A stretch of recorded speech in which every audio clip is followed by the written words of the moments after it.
So, welcome back to the Beast Game Podcast, and we're going to talk about spoilers for Rise of the Skywalker. We had a lot of different opinions about what this movie was and what this movie could have been. A lot of it centers around J.J. Abrams. So, getting to some of the core things, a lot of the movie is this: we need to find Exegol, need to find the Wayfinder, Waypoint, whatever it's called. Ultimately, it doesn't mean anything. How do you guys feel about that? How do I feel about it? The big MacGuffin. Either way, the whole thing was contrived. It was completely stupid. It treats the audience as complete idiots. We already know Star Wars is about space magic. It is not the show that is grounded in some form of reality. Star Trek is grounded in some reality, but Star Wars, you're able to make a lot of leaps there, but it's still, the technology is so believable. Everyone knows space is huge. The idea that every bit of space, every bit of the galaxy is mapped in that time period is ridiculous. All Abrams had to do was say that the place was undiscovered, unknown region of space, period. The end. Mass Effect 2 is a good example. Mysterious base being in a region of space that was literally uncharted, and no one ever wanted to go there because you just die and blow up. He was treating the audience like idiots, that in order for them to find this thing, they needed this ancient device that hooks into modern computers and allows them to find it. It's utterly stupid. Isn't that the whole movie? Y'all are dumb. Take this nostalgia and just deal with it and love it. Middle of the movie is that chase scene, and then eventually is that one of those chase scenes involves Kylo Ren and the scene you might see in the trailer where Rey has a proud face on and she's in the middle of the desert, and then she does a backflip, and then passive-aggressive Kylo Ren and her have this force battle. How'd you guys feel about that? I don't even know what they were trying to prove with that. So, let me backtrack. Pushing her to use that force lightning. Abrams hinted at in his ridiculous, stupid script that only Palpatines had that ability to use force lightning. Once again, reiterates that Abrams doesn't give a shit about the lore. Doesn't care. Well, let me ask you this. Did Dooku use that in the second movie? Yes, he used force lightning. Yeah. Yes, he did. Okay. So is he a Palpatine? Force lightning is a dark side power. A lot of different writers say you achieve it a certain kind of way, but in the end, it's a Sith ability that you basically channel all your hate and anger. And instead of a push or a shove or any kind of reach of telekinesis, you're directing pure energy at someone with the intent of hurting them. It doesn't outright blow stuff up. Takes a while, but it basically causes pain in physical objects, and just in general, it's not the most efficient way of killing somebody or destroying anything. You know, for that, you use a lightsaber, you just crush it. And Return of the Jedi, he was unloading on Luke Skywalker for like 5 minutes in order to get anywhere with him. Going to the dark side is a conscious choice. At some point, you choose to go that route. So her getting pissed off and just trying to stop him from taking it is counterintuitive to her just saying, I'm so angry, I'm going to blow it up. And then lightning shoots out of her hands. Just so you can have this fake scene of Chewbacca possibly dying. That's really what it was. To try to foreshadow to us that she's a Palpatine, I guess. Exactly. It's a foreshadow that we've only seen Palpatine use it in the movies. That means only Palpatine is the one who can do that. So for whatever reason, and the whole thing that because she's descended from Palpatine, she's Darkseid, she's bad, which is a ridiculous little subplot. I mean, that didn't even come up with Luke Skywalker. Father was Darth Vader. It didn't even pop in there that I could be evil too. No, it was, oh, well, I got to save him. I got to get him out of that whole mess, get him out of that nasty breather, hook him up with some new lungs, get him set up. I got to go help him. Instead, the flip side of that is I could be evil. And if I'm evil, I have to destroy the evil within me, and everyone else is evil. Another Kylo and Rey interaction where I almost took it as they were trying to say she's as powerful as him sort of thing. Which, again, goes back to that doesn't make sense because, again, who the hell trained her? I mean, Leia apparently trained her now. We know that. But before that, it's like, who the hell are you? Like, for real. Well, even in the last movie, she was lifting up whole mountains, basically. Yeah. Mm-hmm. Nobody has shown that power, that level of power. Nor was she trained at that point. I can understand that. Like, Anakin was the chosen one, and we didn't see him do none of that stuff. I mean, Yoda picked up a whole starship. And yeah, but that's Yoda. Again, true. And that is Yoda. And 800 years. Like, this dude is well trained. It makes sense that he could do that. It goes to show that for whatever reason, I don't know what they were thinking. I mean, they'd already established that being the new chosen one, all right? But even when they had Anakin Skywalker in the prequels, and I go back to George Lucas, what he was doing. Even in the prequels, they showed Anakin Skywalker as being bad. In the first movie, he was a little kid, flying and whatever. He was just running on instinct, and it was working. He had no control over it. Second one, he was cocky with it, and he got his damn arm cut off for it from being cocky. The third movie, he was in full command. Cockiness was gone. He was just being a badass. You knew for a fact that Mace Windu knew who he was. Samuel L. Jackson would probably carve him up. Clearly, he doesn't know what the difference between low ground and high ground is, how that shit can fuck him up. But, he still died. It was still a sense of, despite the fact that he was supposed to be as epic as he was with all of his potential, it was just that. It was all potential. And with Abrams, he does not have the skill set to write someone being a badass with potential or potential to be that epic without him just going overboard with it. I mean, he just went overboard with it with her. Moving on with some of that was something about 3PO losing his memory. Oh, God. And that he had his memory wiped God. by the final order, whatever they're called. They have to go retrieve his memory. So another MacGuffin type of thing. It's just another plot in the movie because they have to do something. They have to fill out this 2 hours and 20 minutes, 2 hours, 15 minutes of something. They tried to force emotion with that man's puppet thing. What was his name? Frito Grove or something like that? It looked like something from Men in Black. He was kind of funny, but now I just fucking forget what he said now. I got a chuckle out of him. Here's the thing that really kind of irked me a little bit was like, that dude ain't get no kind of respect. I mean, like, he's been around with all his memories intact since the original movie. They've alluded to wiping his memory, thinking the prequels. Yeah, the prequels, they wiped their memories. They wiped both C-3PO and R2's memories. Yeah. He's been fully cognizant since episode 4. So all that collected knowledge and stuff, they're kind of like that attitude they had with him from the first movie. Replicate that same Han Solo disdain for droids. Again, it was an attempt to force some kind of emotion. You back up a computer hardware. His memories are backed up some kind of way. They even threw it out there. Don't you have R2 back up your memories? Like, same thing. It's just another emotional grab. The whole point of that whole sequence was just for him to get to the line of, I'm taking one last look at my friends. For people to be like, oh, that's it. Like, oh, and I had some people in the theater go, "Oh no!" I'm sure, and I just looked over. I mean, y'all know, shut the fuck up. Nobody's ever really did, but this is dumb. That was the entire point of that whole thing. Pull at everybody's heartstrings one time. The movie was disrespectful, slap in the face, and just disrespectful. All right, so the next thing is that the later third of the movie winds up to be. So again, with the Wayfinder or Waypoint, like whatever the thing's called, they go to what apparently is a second Death Star. It's a second Death Star from the Battle of Endor.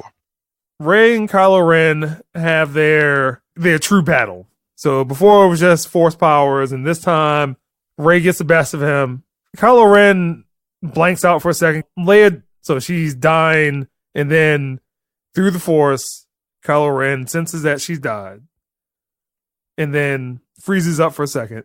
Rey impales him. The fact that Han Solo shows up. Not even like Force Ghost. He literally shows up like he's alive. Like rolls up on Kylo like, hey, what's going on, son? It's his memory. Those are his memories. That's Kylo's memory of his father. Not a ghost.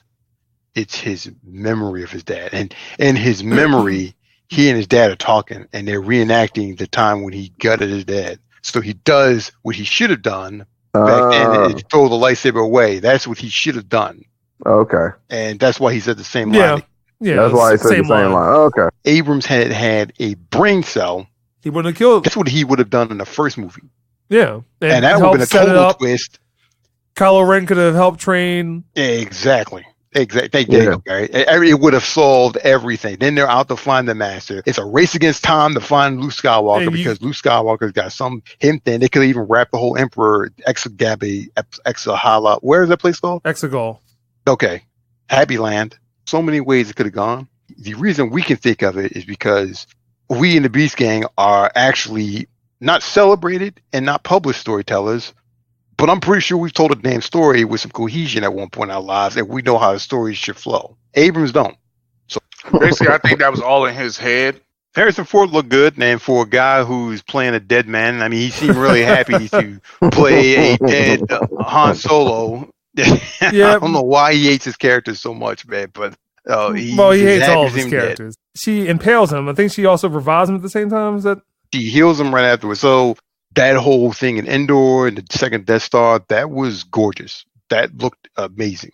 All right, very cleverly done, very nice looking.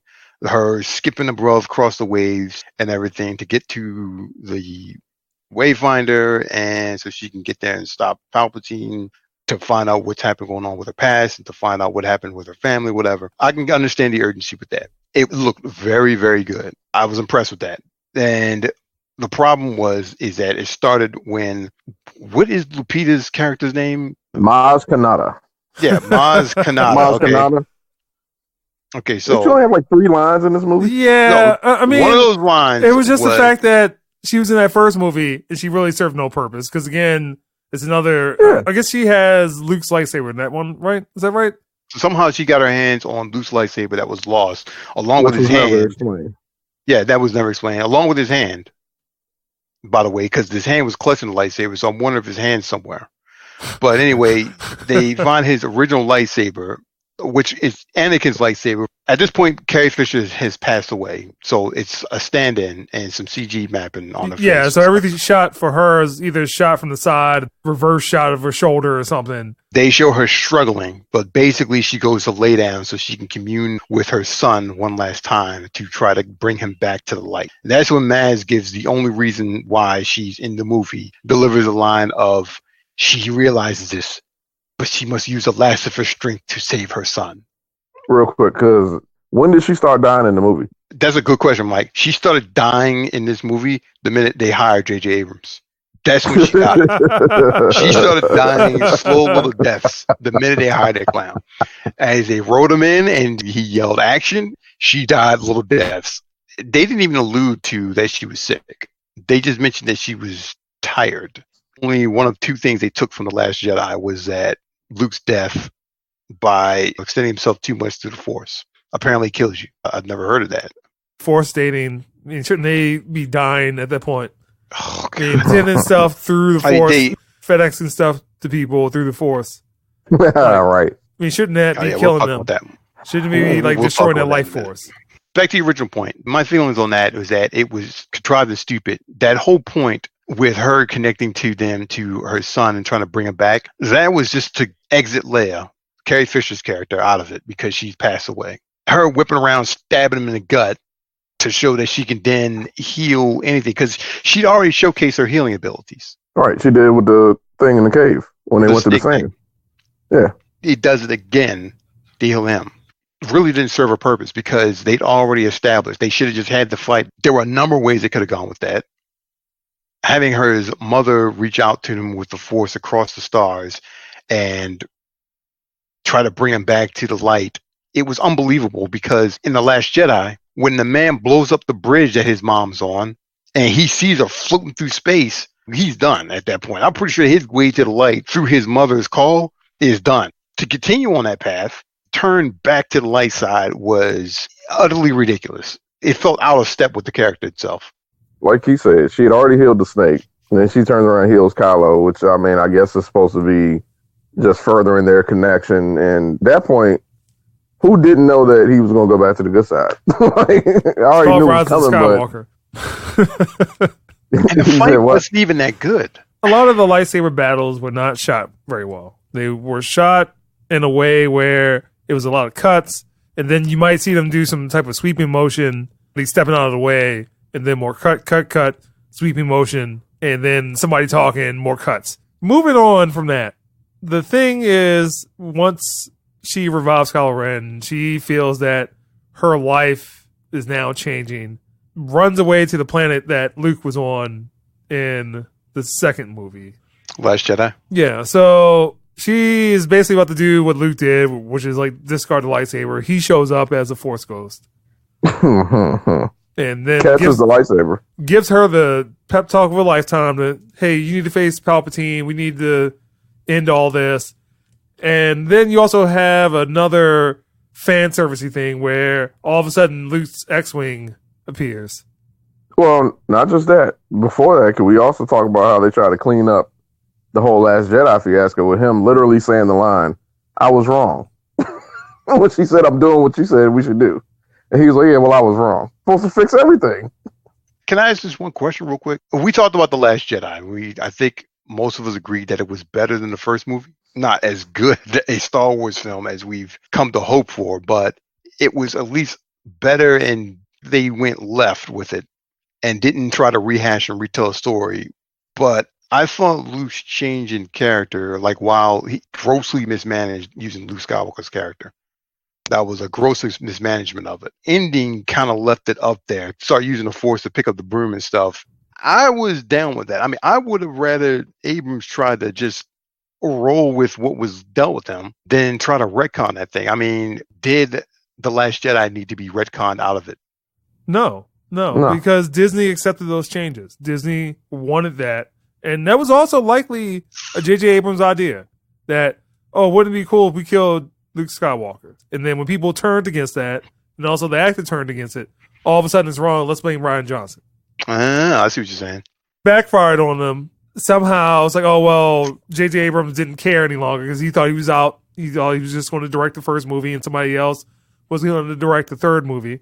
And when he comes back, it's like, I got to do all this stuff. Oh, man. Another nostalgia moment. The X-Wing comes out, just like the old movie. We're all heartstrings are pulled. It's so amazing. Even had the song playing the same way and everything. It was just like, come on, man. Oh, and it was all practical effects, too. Don't forget that, guys. He used practical effects for that. They have Rey wearing Luke's helmet when she flies it. Like, come on. Again, she looked goofy with that thing on. The fan servicey stuff. That's really what happens. But the whole point is for her to fly to Exegol, which is the Sith homeworld, or fight Palpatine. And then you start having the Resistance engaging the Final Order, or whatever they're called, the Final Countdown. And then all of a sudden the Knights of Ren finally show up. Oh my God. Duality that you have the lightsaber battles and infantry stuff. Any comments about that? I actually thought the Knights of Ren would be like Sith Inquisitors and not just regular people with armor. It was very underwhelming. Yeah, the Knights of Ren, like, what were their abilities? They were just followers, nothing. They didn't have no force powers. They didn't have lightsabers. They were just dudes that followed Kylo. It was almost like they were just kind of mentioned all of a sudden. Well, they were just lambs to the slaughter so they could have another action scene. That's basically what it was. Abrams said it was part of Kylo Ren's whole thing. There was a deleted scene where it showed the whole crew. You mean like how the movie just started off on like, hey, well, here's Palpatine, everybody? Like, is that pretty much. It was like in the first film, there was the flashback to Luke Skywalker's Jedi Academy getting destroyed. It was by the Knights of Ren. I guess this movie tries to explain the First Order, whatever they're called. It doesn't make any sense. I just see this as another retcon situation because you have to mention it because all of a sudden he has given up his Darksidership battle with Rey fighting Palpatine, Kylo Ren fighting the Knights of Ren, and then them FedExing lightsabers to each other. Oh my God, it was so stupid. Through the Force. We won't have any package thieves here because you can just send it directly to the person. Just teleporting stuff directly to people. That's basically from Star Trek. I thought that in Last Jedi that was bad when they used a hyperspace a ship into another fleet and destroyed it. And you kind of wonder why the hell they didn't just do that during when they faced the first Death Star.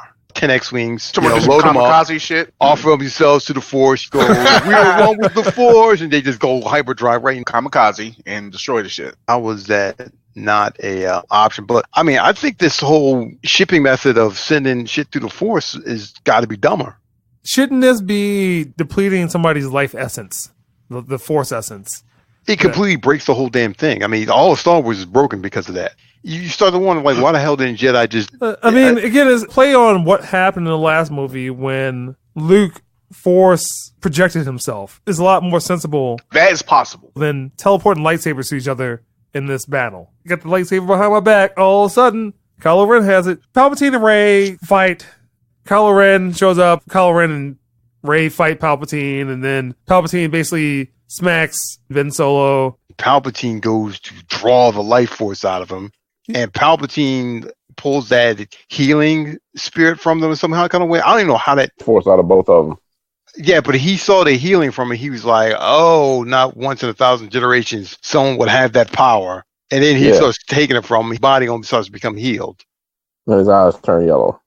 Yeah, basically he becomes himself and not a Cenobite from Hellraiser. But yeah, You just wanted to keep saying that. I look right at Keith. I said, "Is this from Hellraiser?" I know this is from Hellraiser. I've seen Hellraiser a billion times. This is from Hellraiser. I mean, I'm quite sure he didn't get it from that, but I'm like, come on, man. Attacks the entire fleet with his jazz hands. With the lightning. You said the jazz hands. But yeah, like I said, he became Raiden. It was like a massive EMP on the fleet. Lose control of the ships and all this other stuff. So obviously that shit was powerful as all hell. Let's not forget that, right? Mm-hmm. And then, all of a sudden, Ray comes to, and he directs his force lightning that is powerful as all shit. Blocks it with one lightsaber. One-handed. Let's go back to Revenge of the Sith now. All right? So when Palpatine was fighting Mace Windu, right? No, unlimited power. He hit him with the force. He hit him with the force lightning. He blocked it, right? Oh yeah. It's like struggling. Oh yeah, he was struggling with that shit. And Mace Windu is one of the best swordsmen in the whole Star Wars universe, right? Mace Windu was the shit. Even though he saw his boys get cut down by Palpatine, he was still the shit. He's like, what the fuck? This motherfucker. In a monologue. Motherfucker. Where did this come from? But go ahead, James. She did it with one hand, one lightsaber, right? Probably the force lightning that is way stronger than what he had in Revenge of the Sith, right? Mm-hmm. That shouldn't even been possible for one. That should have destroyed the lightsaber. And then she just makes an X with two lightsabers. What's up, the X?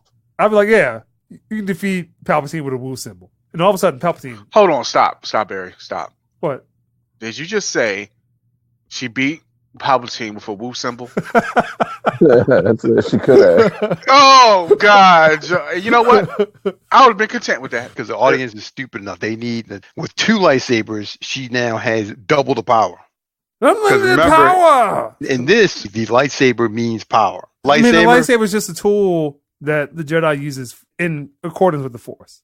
I mean, again, I'm not the biggest Star Wars fan, but is that true? It is a tool. A Jedi is able to use it like a real sword because they are able to sense the extension of themselves. It's all right, basically so how does that explain? Basically, it's like, okay, in swordsmanship, Mike could attest to this. In swordsmanship, the katana or whatever the sword is basically an extension of you, period. So it's basically an extension of your arm and all this other stuff. So that's basically what it is. She throws up the X, and then Palpatine dies. Rey dies. And again, there's another scene of, oh my God, I've sent a disturbance in the Force. How do you guys feel about that? He was hinting at it all throughout the movie. Abrams isn't subtle, so ham-fisting at that, I have something important to tell you, Rey.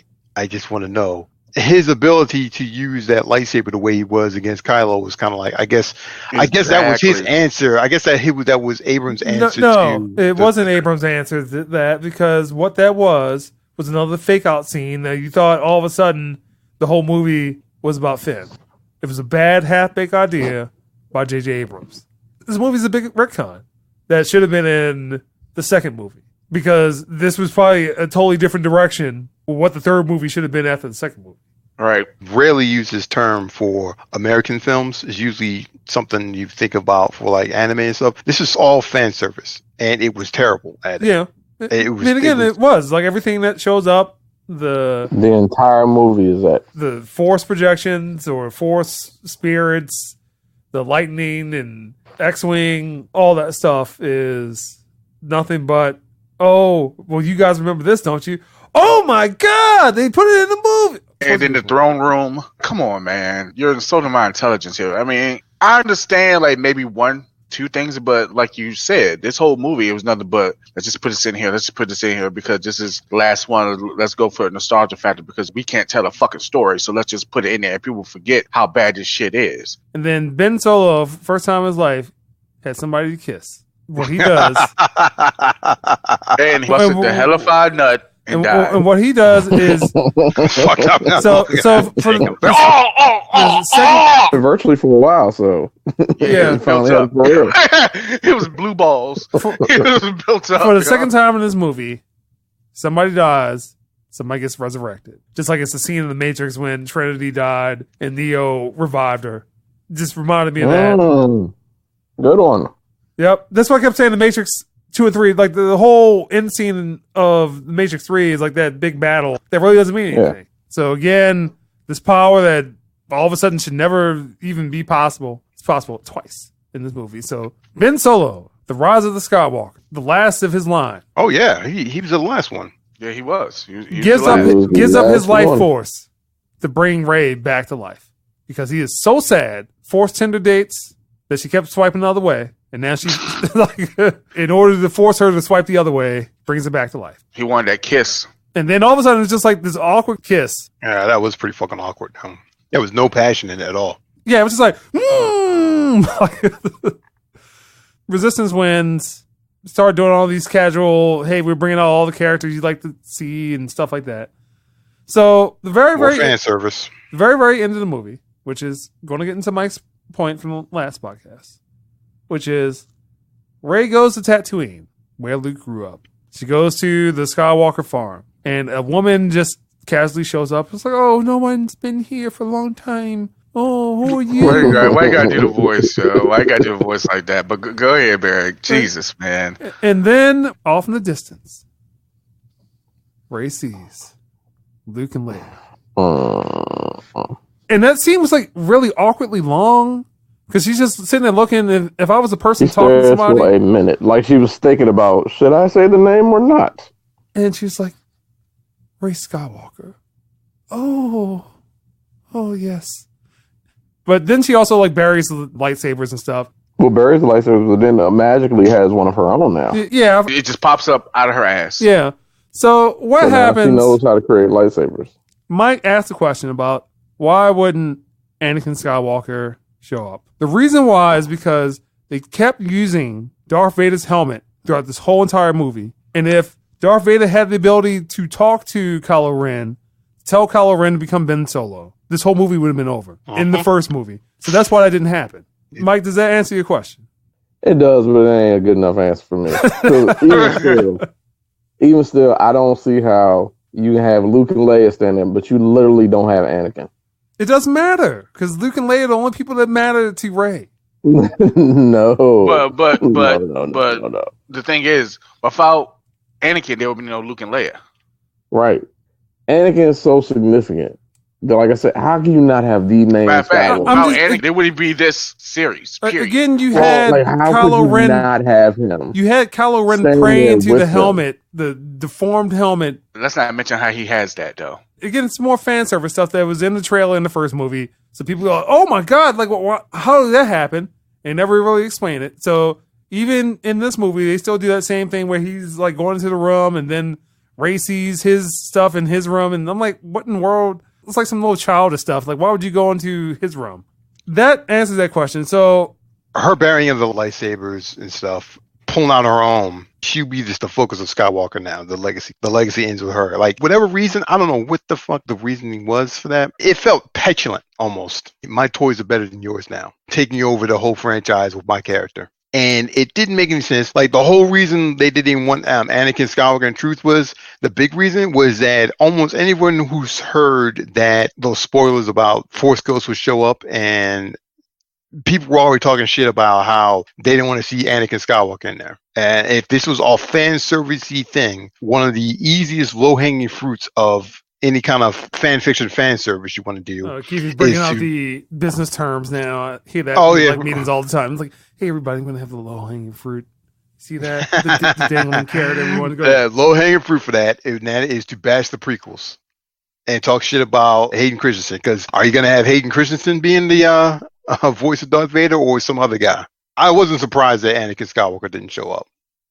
But to your point, Mike, I agree. It made more sense for him to show up. I mean, hell, they could have thrown all the Force Ghosts out there. I was hoping to see like Yoda and Qui-Gon pop in, but I mean, shit, she heard all their voices. Why shouldn't they have all been there? The whole damn tribe should have just been standing there looking at her. With this much fan service, she might as well just gone all out with it. So, yes, this is the spoilers for the Rise of the Skywalker. I mean, yeah, I'm not sure if I'm going to ever see this movie again. Well, I know I'm not. I mean, regardless if there's 30 minutes of added material, I don't think I even want to see that. If it shows up on YouTube or something, yeah, fine, that's great. That's the spoilers. Take what you may from Star Wars. Some people might be glad it's ending, or at least this iteration of Star Wars is ending. But if you want to see real Star Wars, subscribe to Disney Plus. They're not paying us for this. Watch The Mandalorian and Baby Yoda. And that's the Beast Game Podcast.